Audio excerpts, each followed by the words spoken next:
This week in East Brunswick, voters cast their ballots and re-elected Mayor William Fox by a slim margin. First up, we'll have some details on how East Brunswick voted in the mayoral and other races. Carol Phillips will talk to Jerry and Matthew Hurt about the East Brunswick Ski Club, and Special Officer Mike Mansfield will have suggestions for homeowners concerned about raccoons in their neighborhoods. For Kids Comments, James Michalski will review a young adult book, followed by Consumer Aware.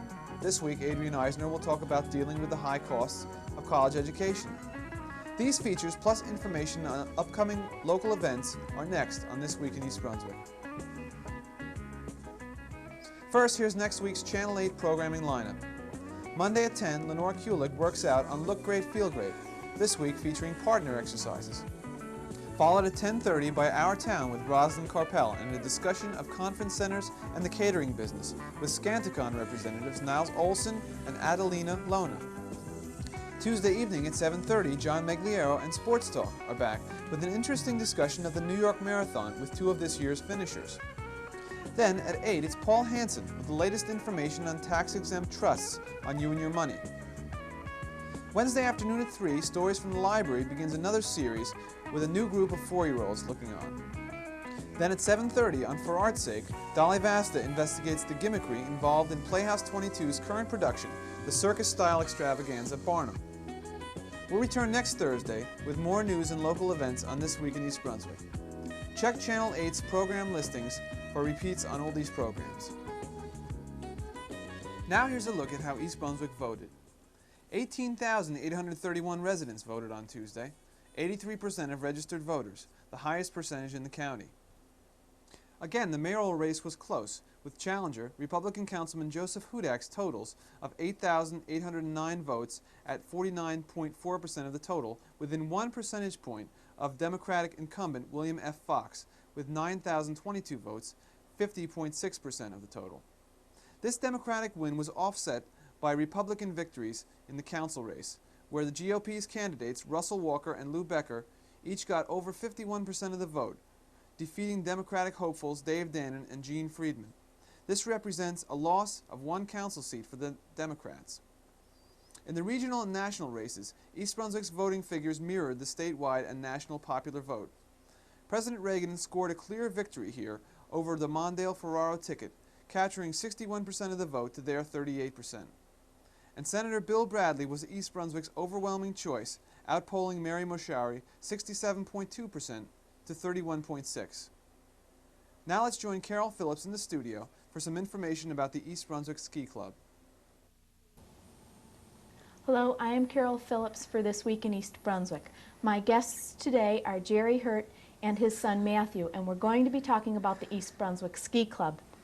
First of all, Jerry, how did the club come to be? Well, it sort of was a result of an action by the Board of Education when they dropped the ski club for insurance purposes, and we had a group of parents and kids who were anxious to go skiing and then basically no method to do that. Both Matt and myself started to look around for insurance carriers. Obviously that's the first step, and it just evolved out of that kind of a crisis. Then how now is the club run?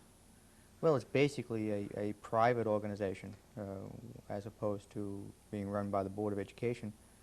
And myself and Mr. Al Book, one of the other adult advisors, Matt, one of the youth advisors, and several other kids from both the high school and junior high schools, got together and decided what they'd like the club to be. And that's really how we formed it. We tried to adhere to the wishes of the kids and go where they'd like to go as opposed to where we would like to go. Since I'm not a skier, it's easy for me to pick a place, but it may not be the right place for the kids. What problems have you encountered in the creation of this club? I assume insurance was one of them, or at least entailed research and work. That was the biggest problem. The Board of Education had received a letter from their insurance carrier indicating that they really had no problem with the ski club because there were no accidents and no claims filed against them. So we right away went to their insurance carrier, and after about 2 months of negotiations with them and several other carriers, we finally came up with a policy. And after that, then really Matt took over and started to get all the information from all the slopes. And he put the packages together, and then we brought it to what we had called ourselves an advisory group made up of representatives of Churchill Junior High, Hammersfield Junior High, and the high school. And they basically decided where they'd like to go and what they'd like to do. How is insurance then provided? Is it that each person pays each time they go on the different trips? How does the package work? Well, what we did is we had a $6 membership fee, which is at the beginning of the year, which basically covered insurance plus general membership of the club for anything else we needed to have. And what part has your part been in this, Matthew? Well, basically, since my father isn't a skier, I decide what places, with the advisory board, where to go. And from there, I chose the places, I called the buses, then I took the prices from the places, prices from the buses, put them together and had like the prices for the trips. And other than that, I was really just like informing everybody of the ski club and when it meets, and actually a student advisor to the club. Do you usually do this by word of mouth, or is it something that you also put out flyers about? We have mailings that we do put out. We have had, little articles in the Sentinel.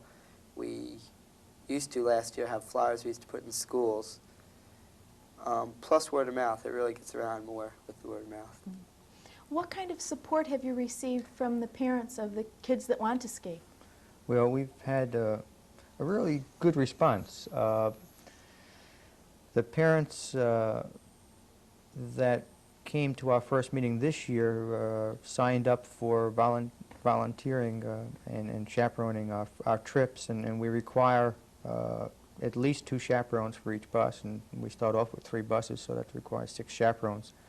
And we've got some parents that ski, and obviously would like to go skiing at the same time, and we have some parents that don't ski, such as myself, and we've had a fairly good response. Only towards the tail end of the season did we sort of scramble around for folks, but they came through.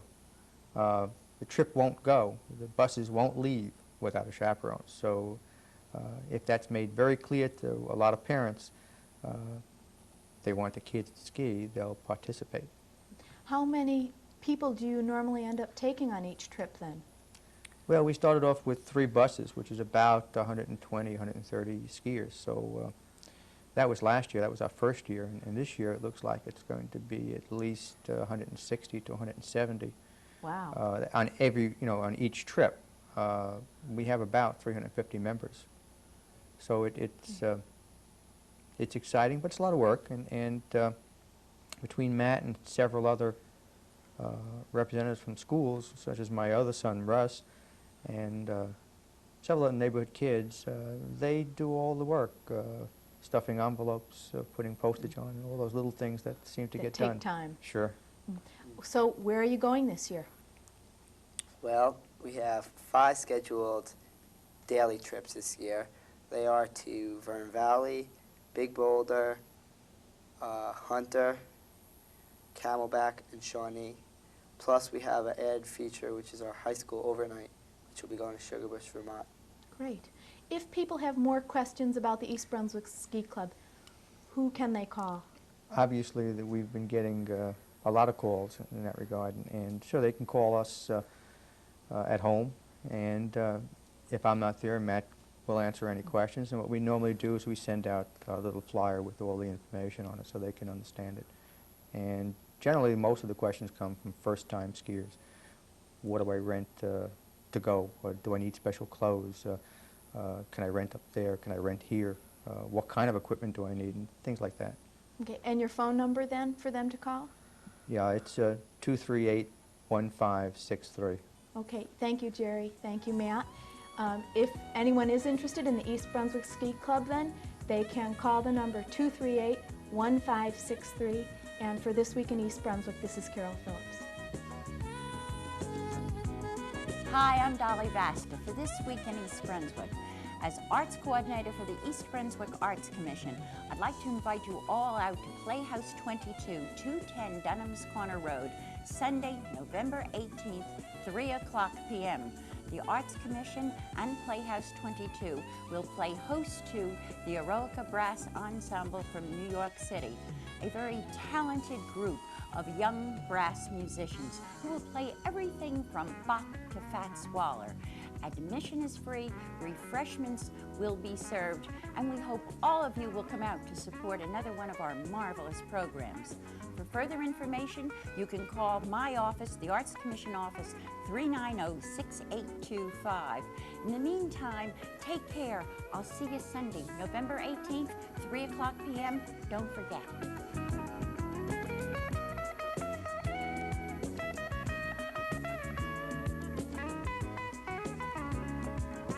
How do you do? I'm Special Officer Mike Mansfield with East Brunswick Animal Control. I'd like to take a couple minutes of your time to talk to you about raccoons. In the township of East Brunswick, we have approximately 5,000 raccoons that live here. The major areas where they live is the Lawrenceburg section, Colonial Oaks section, and down on the Helmetta Boulevard area. We have found them spreading further into town, but those are the major areas where we do find them. The reason we find them is because they move into people's chimneys. In the summertime, they have their young right on top of the damper or in the backside of the damper in chimneys. People normally don't know they're there until the youngsters are about 6 weeks old and they start chirping and making lots of noise trying to get out of the chimney. At about 10 to 12 weeks old, they're able to climb out. If you think you have raccoons in your chimney, you should not be concerned. They never, ever, ever end up in the homes. In 8 years with the town, I've never had any end up in the homes. I've had nobody bothered or attacked by any of the raccoons. If you want to prevent raccoons from being in your chimney, you should cap your chimneys. You cap your fireplace chimney and your furnace chimney, because they do live in both. They are known to carry rabies, and there is concern of rabies showing up in raccoons in the near future, either next summer or in the fall. We've been expecting it for about 10 years, but now it is in Pennsylvania along the New Jersey border. You don't want to mess with raccoons at any time for any reason. Other than that, they're really no problem or no nuisance. They do knock over garbage. The only reason they're doing that is it's easy for them to eat, and in most cases that would be the older raccoons doing that. If you see any raccoons in your neighborhood or are concerned about raccoons, you can call me at 390-6960.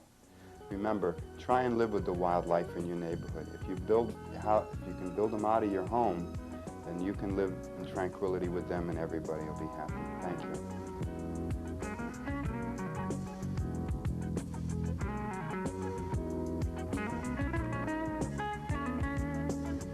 Hi, my name is James Machowski, and I'm doing a book review by Raymond Offenberger. The name of the book is Fakes and Forgeries by Judy Kinderly. If you want to become a detective, read this book. It will tell you how to find out if something is a fake or a forge. One of the things that makes fakes and forgeries so good is that at the end of the book they have cases for you to try and solve. This is a pretty good book.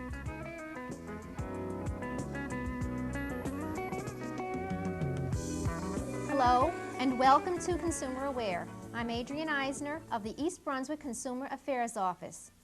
Today we're going to be talking about cutting college expenses. College costs seem to be on a never-ending upward spiral, prompting many students to cut corners in order to afford school. Today we're going to be talking about some tips that might help trim day-to-day expenses at college. First of all, the student should try to eat economically. In some college dorms, you have a choice of meal plans, 5, 10, or 15 per week.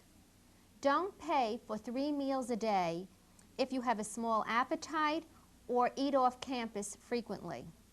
And although breakfast is generally referred to as the most important meal of the day, don't pay for it if you're not going to eat it.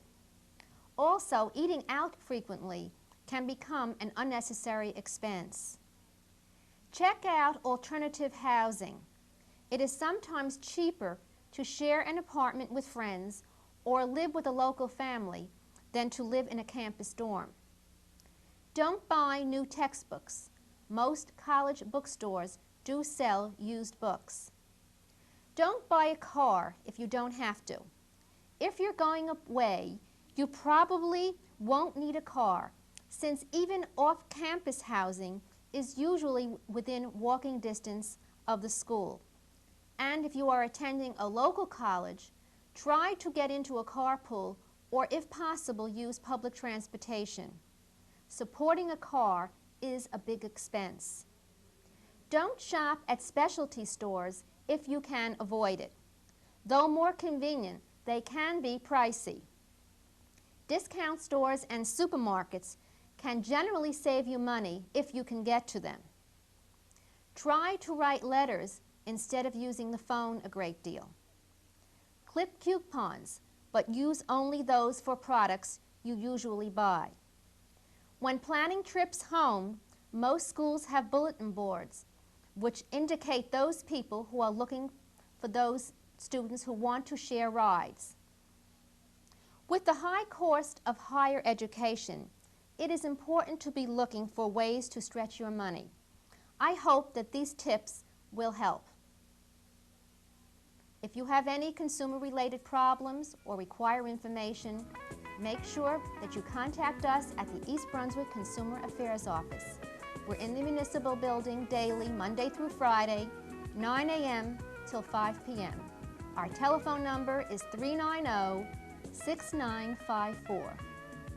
I hope I'll be seeing you again next week on Consumer Aware. That's all for this week. Thanks for watching.